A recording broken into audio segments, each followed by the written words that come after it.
でしょ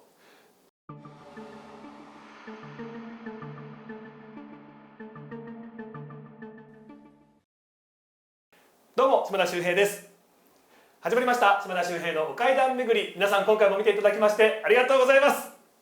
さあ今回ですね、どんな話が飛び出すのかめちゃくちゃ楽しみなですねお二人来てくださいました。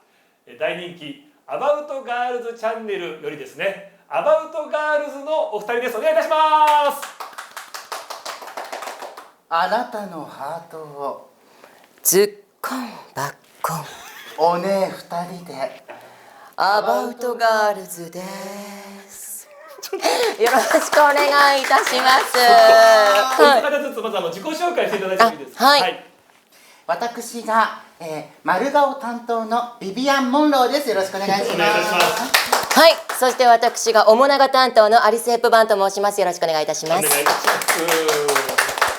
そして私がですね、野生爆弾ロッシー顔担当の島田秀平です。お願いいたします。お願いします。本物だね。ね、すごいね。でも画面で見るよりイケメンじゃない。いや、私も思ったの。なんかね、大体ほら芸能界の方ってね、実際見た方がイケメンってね言うけど、そうでもなかった。あ、違うんだ。全然違うパターンだったのね。違います。珍しい。違います。頑張って頑張って。結構今刺さってます。結構刺さってます。もういきなり私たち嫌われるようなことね。本当だよね。ぶっ込んじゃってね、パフォーマンスだから本気にしないで。違う、皆さん本当ね、アバウトガールズチャンネルご覧ください。もうこういう感じで2人のねガールズトークがずーっと続いてて、なんかもうずっと見ちゃうんですよね。あ、もう嬉永遠にしい。見られるっていうか、マジでなんか何のこう気取りもなくって、はいもう等身大のお二人の話なんで、一緒になんかその中に参加してる感じで、なんか寂しい夜なんかもなんかずっと見てたんかやだ、寂しい夜があるんですね。うるさいな。いろいろあるんです私もね。でもアリスさんはそんな霊感はお持ちじゃない。そうですね。ビビアン私は。さんちょっと霊感があるというか。なんかその道の人に聞くと、霊感じゃなくて霊媒質らしくって、霊媒体質どう違うんですか。寄せちゃうの。はい。はあ。それが霊だけじゃなくって人が体験しないようなちょっと悪いことっていうのも寄せやすいみたいな、だからちょっと変わった体験が多いです私。だから本当たくさんお話お持ちなんですよね。でやっぱり評判がよくって、このチャンネルですね、以前どなたの怪談聞きたいですかっていうアンケートを取らせていただいたんですね、皆さんに。そしたらアバウトガールズさん出してほしい、アバウトガールズさんの話おすすめですよってめちゃめちゃ来たんですよ。ありがとう。ね。そういうお声もたくさんあった中で嬉しい。今回実現もさせていただいてですね、めちゃめちゃ光栄なんですよ。ありがとうございます。やっぱり正直ね、僕もそうですが、見てくださった皆さんもね、どんなお話が飛び出るのかっていう、これほど想像できないっていう回もないと思うので、ちょっとねすごく楽しみにしてきましたので、今回よろしくお願いいたします。よろしくお願いいたします。でどうしましょう。今回はじゃあその霊媒体質というビビアンさんにちょっとお話を伺っていっていいでしょうか。はい、お願いします。ではお願いいたします。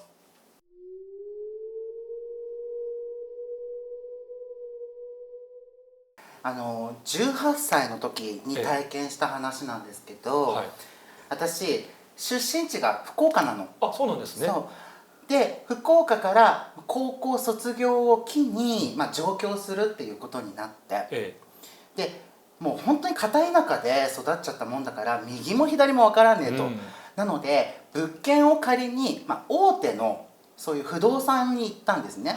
失敗ないだろうと思って、その、大手っていうのは有名なところで家電家具付きみたいな物件を紹介してる大手さんで、そこに行って、東京で暮らしたいって言ったらですね、東京には物件一軒もございませんと。でしょ。今考えるとおかしいんですけど、当時の私はそんなもんなんだな。いやおかしいおかしい。東京これだけ人が住んでるのに、じゃあみんなどうしてんだって話ですもんね。そう。ただ東京はないって言われたんです。ただ一軒だけ紹介できるところがあるよと。それが千葉の松戸だったんですよ。ちょっと東京ではないですしね。でも何も知らないので、じゃあそこにしますって言って、もう内見もせずに決めちゃったんですね。でまあそのアパート実際行ってみると本当にもう普通のアパートなんですよ、1K の一人暮らし用っていう感じの。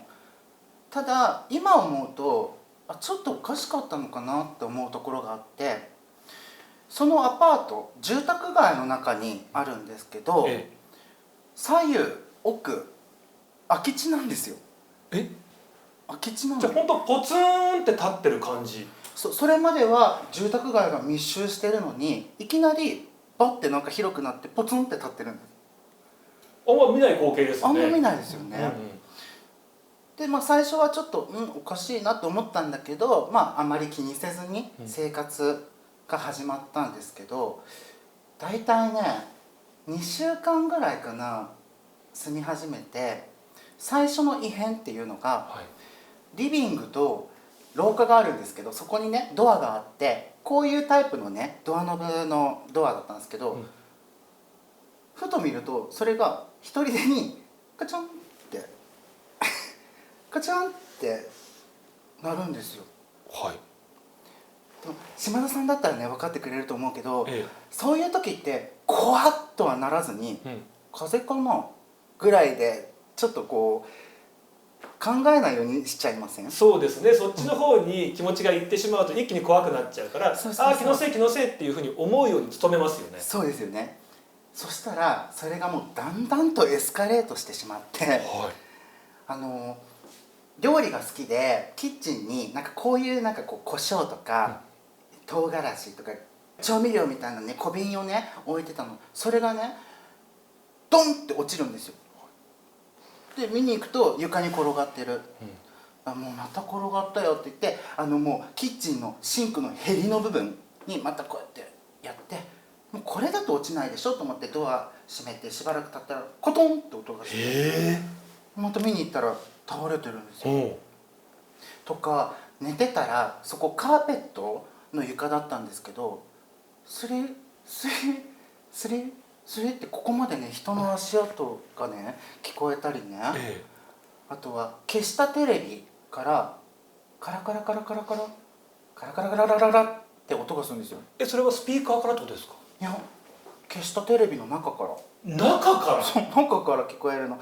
だから最初はネズミかなと思って、私ネズミ大嫌いだからすごい怯えてたんですけど、どうやらネズミでもなさそうだなと。でいろいろ調べてみたんですよ。で当時ブラウン管だったの。ブラウン管いろいろ調べてみたけど、一番近い音っていうのがいろいろやってみて試したんですけど、ブラウン管ね昔ね裏側がさこう網網になってたじゃない。そこに爪を立ててカラカラカラカラっていう音、こう下にこうずらした時にカカカカカカってこう引っかかるような、その音が一番近いっていうか、その音っぽく聞こえちゃって、いやなんかおかしいなと。でもまあ言ったら数えきれないぐらいのそういうことが起き始めたんですよ。気づいたら鏡の前で泣きじゃくってたりとか、記憶ないんですけど。誰が？私が。そういきなりご飯食べてお腹いっぱいと思ってたらパッと気づいたらもう鏡の前でずっと泣きじゃくってるみたいな。記憶飛んでるんですか？ないです。とかその物件に住んでる時は本当に悪いことばっかりが起きて、私先にも後にも救急車ってその物件に住んでる時しか乗ってないんですけど、何があったんですか？お腹がねものすごく痛くなって、救急車呼んで、で、2回目は喘息息ができなくなって救急車乗って。1回じゃないんですね。2回あったんですよ。ただ不思議なのが病院着くじゃないですか、お腹全然痛くなくなるので、2回目も喘息だと思って行ったらケロッと治るんですよ。で喘息出てないですよっていう診断を受けるんですよ。ただそこにいると息が苦しくなったりとか、そういう現象が起きてまして、でそんな時に私新宿2丁目のねゲイバーで働いてたんですけど、たまたま霊能力者の人がお客さんで来て、あんたやばいよ言ってくれたんですね。今なんかいろいろ変なこと起きてるでしょ。はい起きてますって、何かあったら連絡してって言って連絡先くれたんですよ。でそれをね持ってるから、ちょっと安心だなとか思いつつまた生活してたんですけど、ある日朝方5時ぐらいに目が覚めて、もう朝日とかもねこう入ってるんですけど、トイレ行こうと思ってトイレに行くんですよ。そしたら廊下でね知らないおじさんにドンってぶつかって「あ、すいません」って言ってトイレに入って用を足してる時に「一人暮らしじゃん」って明らかにおかしいですよ。誰今のってなって、でもう服装とかもちゃんと記憶してるんですよ。北の国からの田中邦衛さんが五郎さん着てそうなここら辺がなんか茶色の毛布みたいな作業着みたいなのを着てるおじさんとぶつかったんですよ。でもうそこでもう泥棒かと最初は思ってトイレから出れなくなっちゃったんだけど、今携帯持ってたから、あ、霊能力者の人と思ってすぐ電話かけて、そしたら何も音を立てずに動画を撮って送ってくれって言われたんですよ。で「分かりました」って言って、本当にそろっとこう動いてリビングを映して、で廊下を映して、その動画をその霊能力者の人に送ったんですね。そしたらすぐさま電話がかかってきまして「本当に何も音立ててない？」「はい、立ててないです。今すぐ逃げて」って言われたんですね。それでもう怖くなっちゃって、もう服をもうゴミ袋に詰めて夜逃げみたいな形で出たんですけど、で友達のところに行ったんですね。でちょっと落ち着いてから友達に「何か撮れてたんじゃないの？」って言われるんですよ。で私が一緒だから「見ようよ」って「怖くないよ」って言われて、でちょっと恐る恐る2人で見てみたんですよ。そしたら私が映してるこうリビングのところがあって、で廊下がこう映し出されて、でちょうどそのおじさんとぶつかったぐらいのところで「死ね！」って入ってるんですよ。はっきりそれは男性の声です。男性の声なんですよ。もう叫び声「死ね！」って入ってて、ゾーッってして、でこれはもうただごとじゃないということで、その霊能力者の方名古屋の方なんですけど、名古屋からわざわざ来てくれて松戸までで払ってくれることになったんですね。ただ1回目の除霊がですね、1回目っていう時点でなんですけど失敗しちゃうんですよ。玄関のドア開けた瞬間に待ち構えてたその私がぶつかった男の人から襲われちゃって、泡吹いて倒れちゃうんです。そんなことあるんですね。でそのままね帰ってもよかったんだけど、すごい優しい方で「次は大丈夫だから」って言って、で2回目で成功したんですよ。でその除霊の方法っていうのが、こういうね丸っこい小さな綺麗な石の中にその幽霊さんたちを閉じ込めるっていう感じだったんですけど、話聞いてみると私が住んでたそのアパートの一室、一家心中した家族3人が住んでたらしいんですよ。でお母さん娘ってこの石の中に封じ込めて、でそれをきれいな川に流すまでが除霊らしくって、きれいな川を探してこう流して、ようやく終わったわって思ってたんです。でもその霊能力者の方がすごいずっと浮かない顔をしてるんですよ。で「どうされたんですか？」って言ったら「本当にごめんなさい」って謝られて、実はお母さんと娘だけ封じ込めれた、お父さんの方は逃げちゃったの、だから今度あなたが松戸に帰る時、それはあなたの命日になっちゃうって言われまして、今でも私のことを殺そうと松戸をさまよってるらしいです。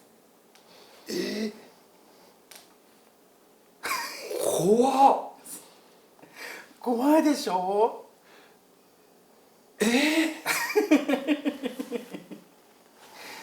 めちゃくちゃやばいっすね。やばいですよ。ごめんなさい、結局その場所ってやっぱ事故物件だったっていうことですよね。近くでそういう事件は起きてたみたい。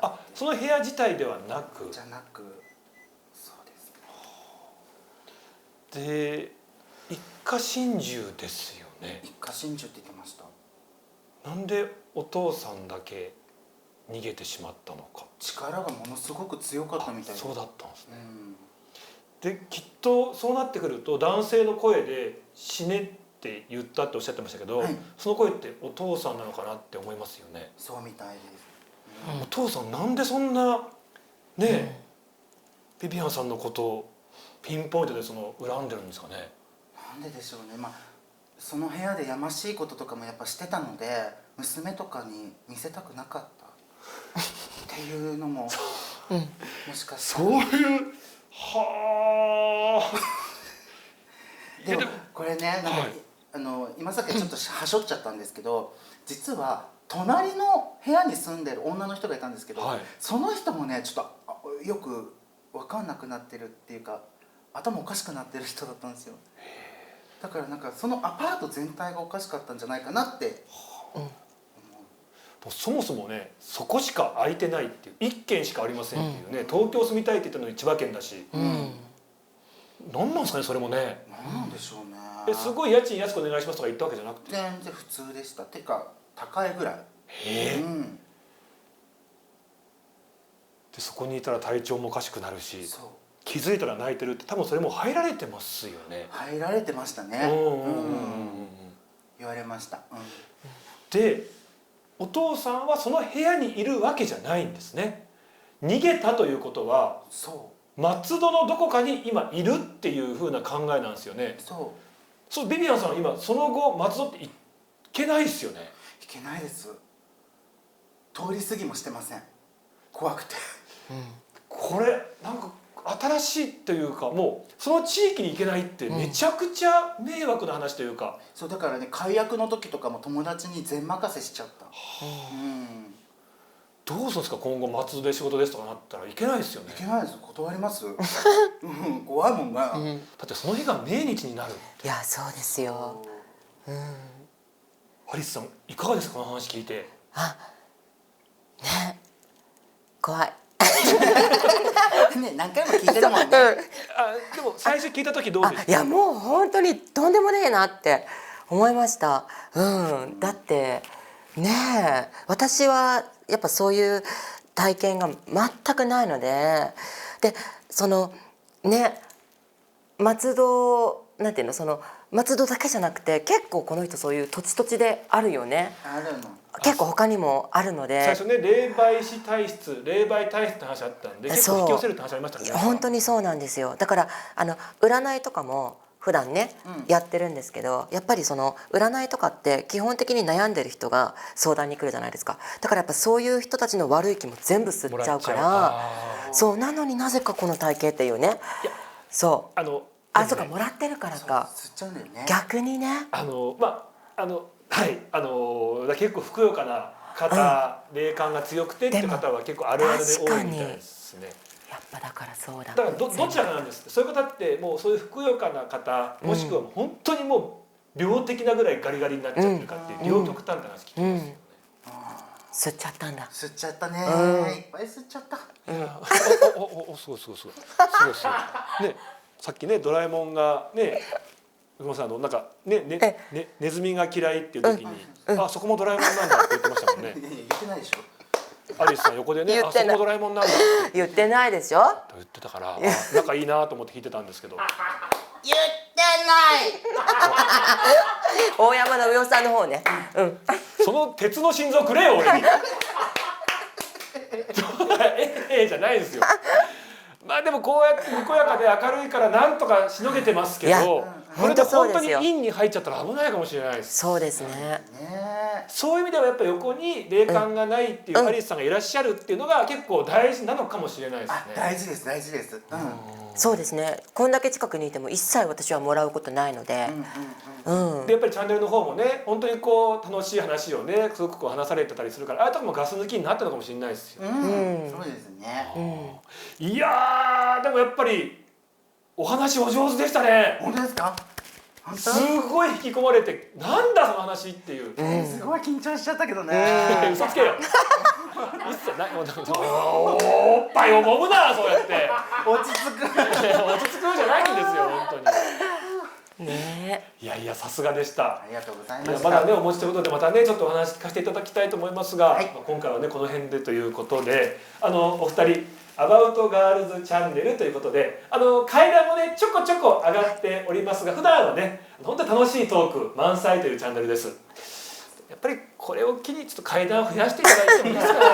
絶対に嫌です。やっぱこのチャンネルの方、やっぱ階段ファンの方多いので、ね、そうですよね。そっちにやっぱこう皆さんぜひね行っていただいた時にねそれ登録してほしいなと思うんですよ。うん。なんでまあちょっと今どれぐらいの頻度で上げてるんですか、階段は。年一。年一ぐらい。もしよかったら1ヶ月に一遍ぐらいとか。多い多い。多い。もう私コメントが嫌で。そうなんだよね。5分6秒カーテンが揺れてます。そういう見方をやはり皆さんねするんですよね。皆さんご安心ください。3ヶ月に一遍これですね上がっていくと思いますんで、ぜひ皆さんチャンネル登録。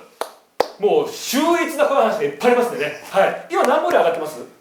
今でももうシリーズ5、6本は上がってますね。早く10本にしましょうね。はい。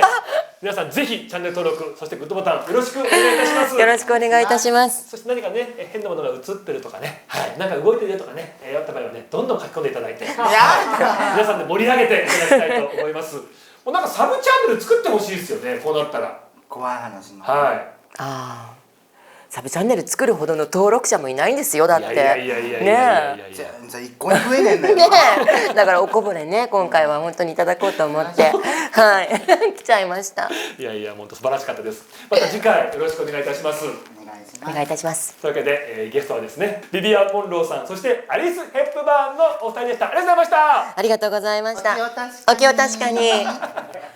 お前が言うんじゃねえよ。